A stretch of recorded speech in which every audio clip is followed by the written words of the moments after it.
Hello, Gene Schwimmer here. Welcome to today's vlog. A brief item and then on to the main subject. Well, if you're a conservative or even if you're a Democrat, a moderate Democrat, I don't know about our far left friends, but if you need a reason to vote for, well, I'm going to vote a straight Republican ticket. I usually do that in the last few, well, God, since 1980, I think, the election of 1980. When I voted for Reagan. I think I've been voting, and I voted for Ed Koch, the mayor of New York, or for mayor of New York. He is the last Democrat I voted for. I voted for Jimmy Carter in '76, and then I voted for Reagan, and it's been all Republican until I forget what year it was, but it was the New York mayoral election where I was living at that time, New York City. I just felt that he was the best bet, and you don't get a conservative in New York City. Trust me on this. But I hope they will someday. I'll have to do a vlog. I'll have to do an update on what's going on in New York. It is really getting bad there. I just keep reading bad stories about New York. But anyways, if you are looking for a reason to vote to help the Republicans retake the House, this I would think would do it for a lot of people, not just Republicans, but Democrats too. Here's the headline: House okays bill letting illegal immigrants seek damages from employers. House lawmakers on Thursday passed a bill that would allow illegal immigrants to be eligible for damages from their employer if their labor rights are judged to have been violated, while rejecting a measure that would prevent unions from recruiting those in the country illegally. In other words, another example of our Democratic friends' drive to erase any distinction between an American citizen or a legal immigrant, for that matter, and illegal immigrants. They really are citizens of the world. They really don't believe in the nation state. They don't believe in borders. They want a borderless world. I'll just leave that at that because, as I said, I don't have much time. I'm going to go on to the main subject today, which is related to the subject that I covered in the last vlog. This is something I've been meaning to talk about for a while. In my last vlog, I was talking about Sudan and Uganda, their warming relations with Israel. And Saudi Arabia too. Under the table, there have been warming relations between the Israelis and the Saudis, also between Israelis and Bahrain and Israel and a lot of Arab countries. I think this is the first one. Uganda, I don't know if they had under the table relations before, but actually there's been quite a bit of outreach and warming relations between Israel and a lot of African countries. Israel has been very active in helping them to improve their technology, to help with agriculture and water resources, so on and so forth. So the Africans are appreciating it. And in fact, there used to be a long time ago when Israel first got its independence back after 2,000 years of occupation, warm relations between Africa and Israel. What happened was the 73 war, the 1973 war, the Arab oil embargo, and the Arab countries, which I assume were contributing a lot financially to Africa, or maybe just because a lot of those African countries are Muslim, but had pressured the African countries to sever relations with Israel. But now these relations are either being reestablished or established for the first time. That is a very encouraging development. I expect it to continue, and I certainly hope it will.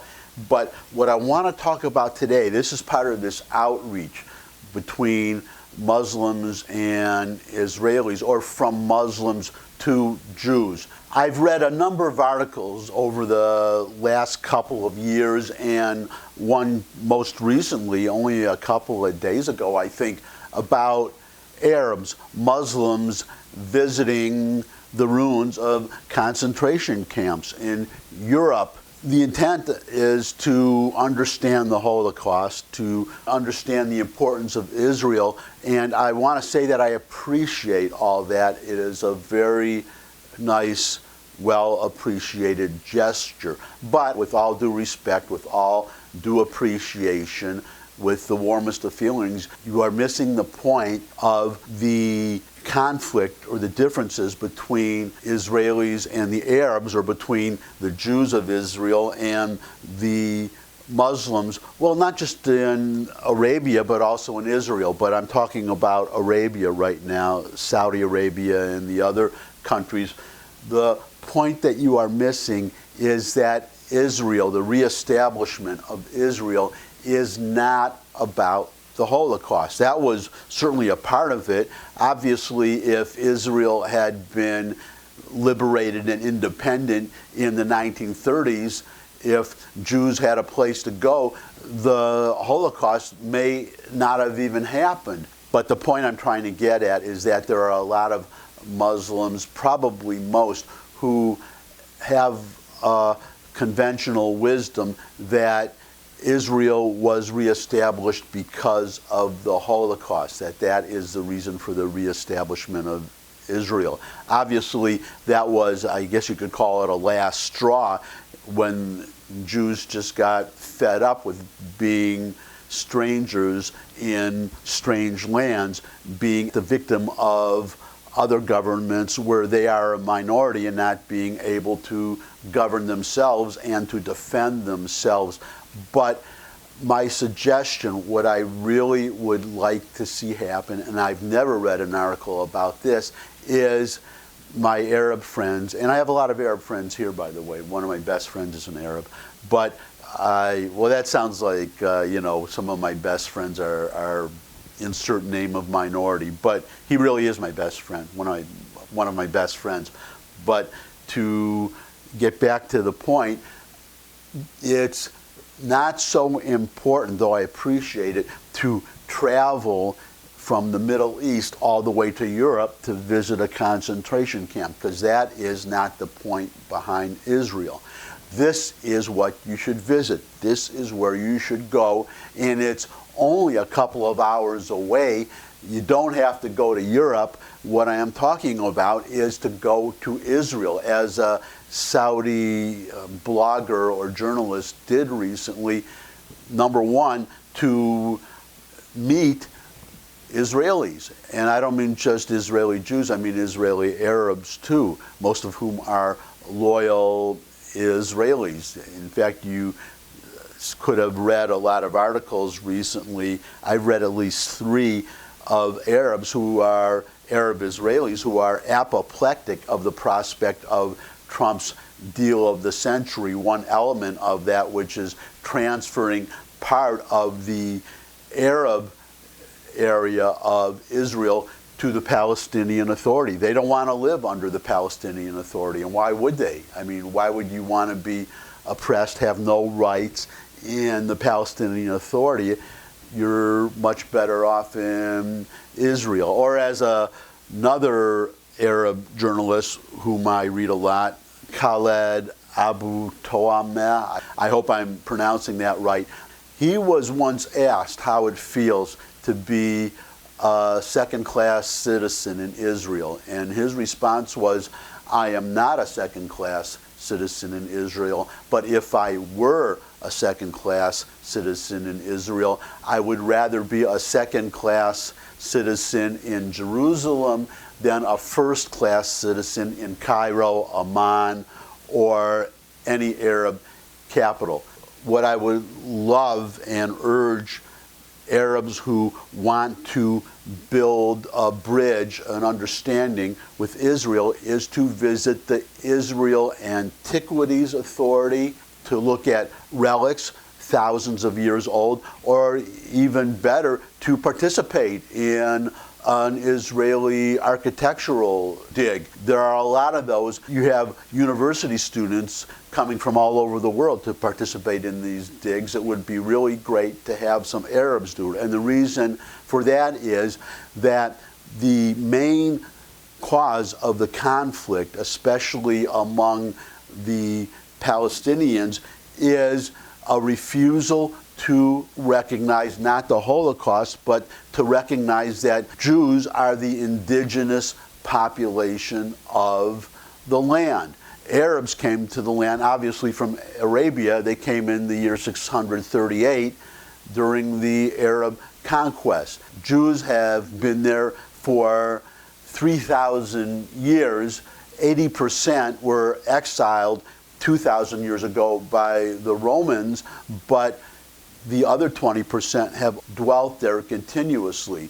If you visit the Israel Antiquities Authority or you visit an archaeological dig, you can see artifacts in ancient Hebrew, the proof that we are the indigenous population. And what stems from that is to understand that we have a right to be there. That's all. You have Palestinians, and this gets back to the Holocaust, claiming that Jews are Western European colonialists who, because of the Holocaust, had to flee Europe and decided to just create a country out of nothing in the Middle East. That is their way of saying that we have no right to be there, and that is what the problem is. It's not about land, it's not about borders. I don't think that Arabs outside of the Palestinians, a lot of them have any problem with Jerusalem being the united capital of the Jewish people. There have been 3 Jewish states in all of history between the Jordan and the Mediterranean. In 2 of them, Jerusalem was the capital. There has never been a non-Jewish state between the Mediterranean and the Jordan, let alone one with Jerusalem as the capital. The Palestinians' problem is that they have this dream of conquering, it's a fantasy really, of conquering all of Israel and erasing the Jewish presence there.